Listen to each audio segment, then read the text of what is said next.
হে everyone, আসসালামু আলাইকুম। Welcome back to my channel Sania কপির রেসিপি। আমার আজকের রেসিপি কোল্ড কফি। মাত্র 5 টাকা দামে নেসকেফের কফির প্যাকেট দিয়ে একদম কফি শপ স্টাইলে 2 মিনিটেই মজার এই কোল্ড কফি তৈরি করে দেখাবো, যেটা এই প্রচণ্ড গরমে খেয়ে কিন্তু অনেক বেশি তৃপ্তি পাবেন। তাহলে চলুন দেখে নিই কীভাবে কোল্ড কফি তৈরি করব তার পুরো রেসিপি। কোল্ড কফি তৈরি করার জন্য আমি এখানে 4 প্যাকেট নেসকেফের কফির প্যাকেট নিয়েছি, যেটার দাম মাত্র 5 টাকা। এখন কফির প্যাকেটগুলো কেটে ভেতর থেকে কফির পাউডারটা বের করে নিচ্ছি। একটা মিক্সিং বোলের মধ্যে সবগুলো কফির পাউডার বের করে নিচ্ছি। আর 3 গ্লাস কোল্ড কফি তৈরি করার জন্য আমি এখানে 4 প্যাকেট কফির প্যাকেট নিয়েছি।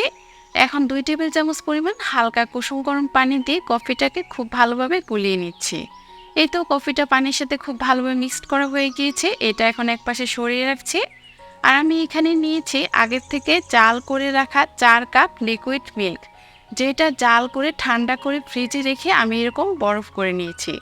এখন আমি চলে যাচ্ছি কফিটা তৈরি করতে। তার আগে আমি যে গ্লাসে কফিটা সার্ভ করব সেই গ্লাসটা একটু চকলেট সিরাপ দিয়ে এরকম ডেকোরেট করে নিচ্ছি।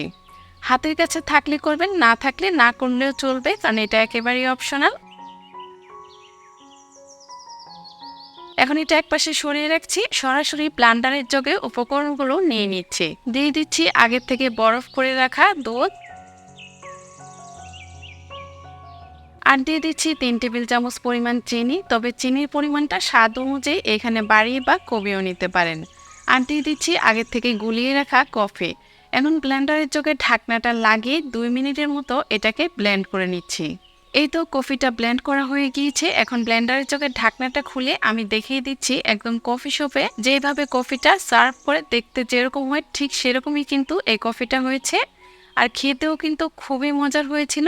এখন আগের থেকে যে গ্লাসটা ডেকোরেট করে রেখেছিলাম সেই গ্লাসে এই কফিটা ঢেলে পরিবেশন করে দেখিয়ে দিচ্ছি। দেখতে যেমন সুন্দর লাগছে, খেতে কিন্তু খুবই মজার হয়েছিল। বাসায় খুব সহজে এভাবে 5 টাকা দামের কফির প্যাকেট দিয়ে কোল্ড কফি তৈরি করতে পারেন, যেটা ছোট থেকে বড় সবাই প্রচন্ড গরমে খেয়ে কিন্তু অনেক বেশি তৃপ্তি পাবে। তাহলে আজকে এখানে বিদায় নিচ্ছি। সবাই ভালো থাকবেন, সুস্থ থাকবেন। আল্লাহ হাফেজ।